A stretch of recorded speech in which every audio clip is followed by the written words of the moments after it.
Basslines of war. Johnny Moran is trying to be funny. He wants to make Sharon McBride laugh, so he's making jokes about my mum. Hey Jay, is it true? I try and listen to old science teacher Santini chatting about sunlight on plants. Don't be blanking me. Only fools like fighting. I don't want to hit them, but it's the same on the estate, at home, in Mackie D's, the top deck of the bus, walking to the shops, wherever.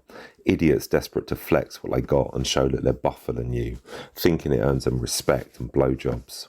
Johnny Moran wants a baseball cap life, pimping with his grills and gold, thinking he'll cruise around in his open-topped BMW, hose in the back, ready to machete anyone that gives him side-eye.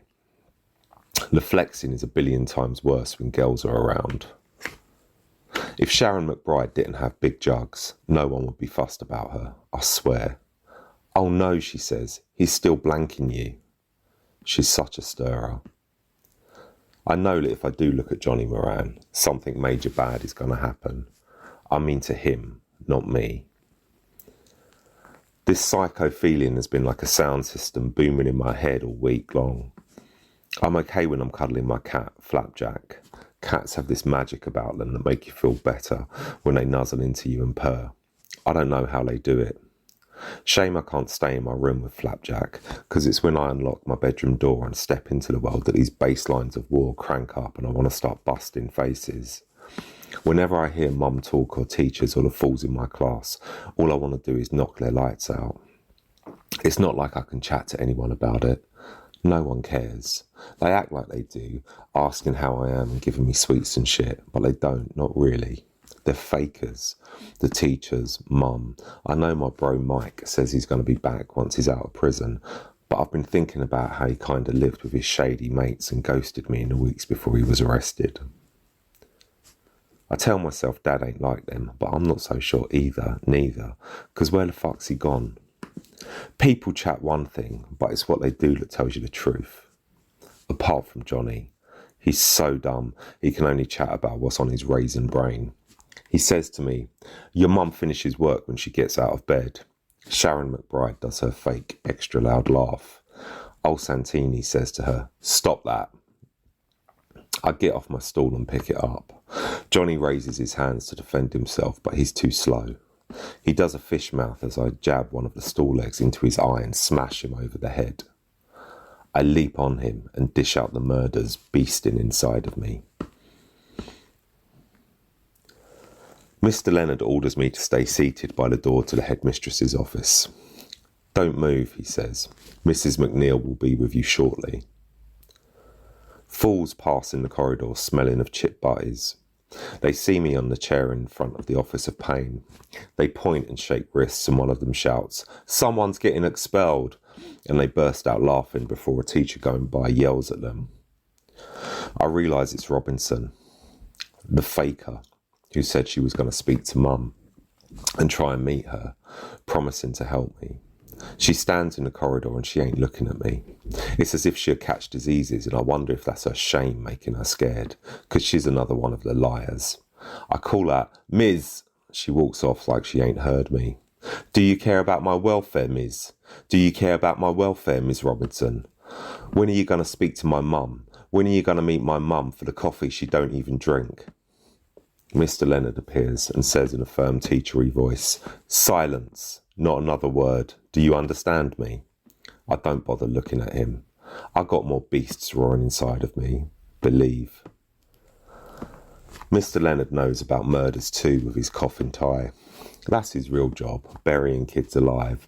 The whole Teacher Act is a cover-up. He ain't here to educate, he's here to exterminate, digging a mass grave for us paupers. This school is really a cemetery where hopes be dying.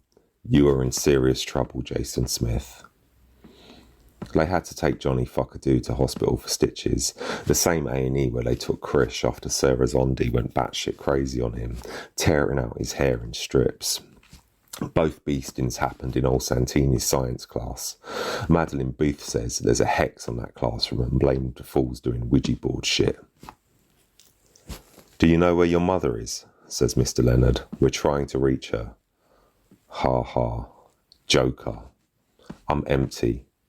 The same as those shelves in the budget supermarket on the estate on Sundays, where people walk around the aisles carrying their baskets with stupid expressions because there ain't nothing left, wishing they had the moolah to go to Sainsbury's. Is your mother home, Jason? Her phone keeps going to voicemail. How can we reach her? I don't speak. Edgar arrives, carrying his rucksack. You're his friend, right? Asks Mr. Leonard. Yes, sir, says Edgar. Are you okay to sit with Jason while we try to contact his family and get some assistance here? Sure, says Edgar. It's imperative he stays right there. Yes, sir. Mr. Leonard goes back into the office to use his big words when chatting about graves with Mrs. McNeil, who is a born-again, Bible-bashing Christian who hates poor people.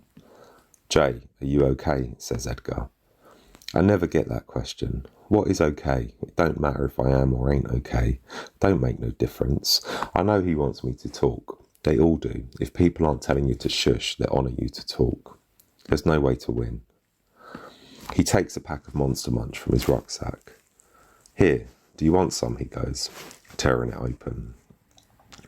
My stomach is pinching and folding. It hurts like fuck. Edgar holds a pack in front of me. Take them, he says.